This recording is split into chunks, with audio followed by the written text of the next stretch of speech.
Bonsoir. C'est une histoire qui se passe en France. Je vais exclure personne.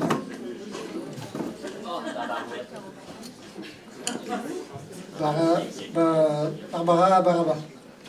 C'est encore une de ces nuits où peu de ces représentants du peuple avaient profité de leurs privilèges, alors que les poils de tout acabit poussaient plus vite et dont le texte traitait, en ces temps incertains, que Barbara fit donc passer le texte de loi sous le nez et à la barbe des citoyens.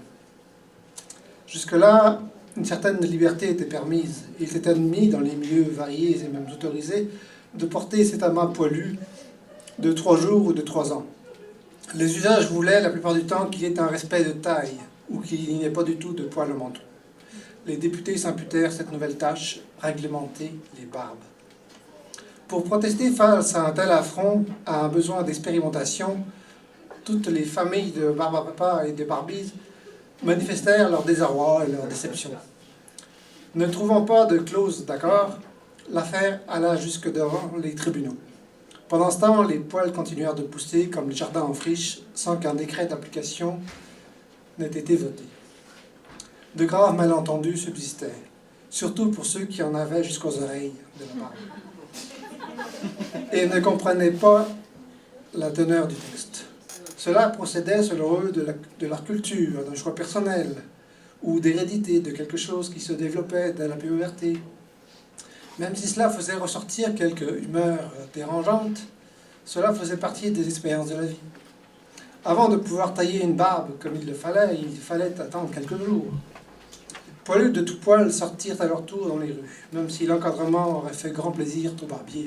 Pensez-vous, cela arrangeait les planifications financières de ceux-ci, même si leur métier était soudain révisité. Des historiques sortirent dans les journaux rappelant les grandes histoires de barbus imberbes, le fait de la place du phénomène dans les religions.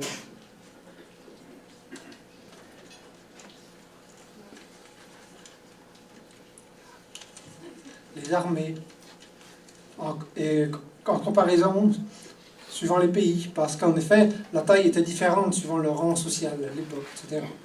Quelques femmes purent soulever la critique quant au poil de rue. Quelques hommes purent déclarer leur indignation dans leur vie privée. Comment distinguer maintenant le bûcheron, le hipster, le prêcheur? Si la barbe était signe de virilité, on n'en trouvait cependant pas dans l'armée de ce pays. Cela était à cause de possibles blessures, puis d'hygiène et enfin d'apparence. Mais dans tel autre pays, les médias continuaient à ressasser la décision de la députée de Menton. C'est le nom de la ville. Sur le fil du rasoir depuis des jours. Elle avait même été invectivée alors qu'elle rentrait chez elle, à Giletta. C'est pas très loin, un peu plus loin dans l'arrêt-pays. Ce sont des noms réels. Alors qu'au départ, sa loi demandait à tous les hommes en âge de porter la barbe, de la laisser pousser, pour en voir réellement la couleur, la vitesse de croissance, l'agencement sur le visage. La portée dans l'hémicycle fut, du jour au lendemain, décrétée comme étant hors la loi. Comme si l'on ne pouvait plus reconnaître un représentant derrière sa barbe. Les femmes à barbe étaient rares dans ce milieu, même si on y reconnaissait un cirque. Les moustachus étaient excusés, disons tolérés. Les usages voulaient cependant que les moustaches ne soient pas n'importe lesquelles. On aurait apporté quelques amendements pour qu'aucun événement inopportun arrive. On ne voulait pas que certains souvenirs rejaillissent. Mais les barbes, Jean Jaurès en avait porté une. En fait, la liste historique aurait été longue.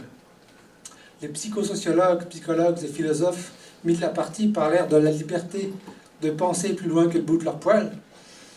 Parmi tous les experts auxquels on fit appel, il faut bien noter le rappel comme quoi cette réglementation prônée par une telle femme était due à un problème vis-à-vis d'un homme en particulier qui lui-même expérimentait des changements d'humeur significatifs en lien avec le souvenir de proches qui auraient porté la barbe. Ceux qui écoutaient les reportages eurent un instant la mâchoire tombante. Ils furent réconfortés quand on leur rappela que depuis longtemps leurs usages réglementaient la chose en laissant une grande marge de manœuvre dans la plupart des pays. Une simple recherche apaisait le débat alors que cette Barbara, encore une fois, dans son élan, était prête à mettre le feu aux poudres.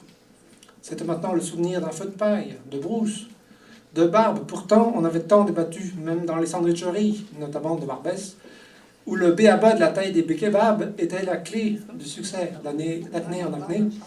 Et cela prêtait beaucoup à rire derrière sa barbe jusque dans les bars, comme le bar Bouille à Barbès. Après des semaines de tergiversation sur les problèmes impliquant des barbes, PIB, la loi fut abrogée. L'essentiel n'était pas le bonheur, sans barbiturique. On parlait de nouveau du bonheur impliqué par la barbe. Certaines personnalités se taillaient maintenant une place enviée. D'autres, qui n'avaient pas eu la patience d'attendre la fin des tergiversations, s'étaient taillés du pays. Mais au-delà du bonheur impliqué par les barbes, on acceptait surtout le bonheur de tous, avec ou sans barbe. On avait bien conscience que tous ne voulaient pas, et bien sûr que tous ne l'expérimentaient pas. Naturellement, tout simplement. Il ne fallait pas que cela devienne quelque chose qui divise. Le bonheur était plus important que la barbe. Alors, comme on voulait toujours un BIB, parce qu'on aimait tant les sigles, on chercha et l'on trouva le bonheur impliqué par la béatitude. Mais cela confinait la tautologie. On se rapprochait dangereusement d'un barbarisme. On retrouva alors, béatement, le bonheur intérieur brut. Ce qui sonnait un peu bizarrement, puisque le bonheur avait tant besoin de douceur. Et, parlant de douceur, je me suis souvenu des moments, alors jeune papa, où je vendais des barbapas blanches, faites avec du sucre brun, en me demandant comment se transformaient les couleurs sur ces barbes. Merci.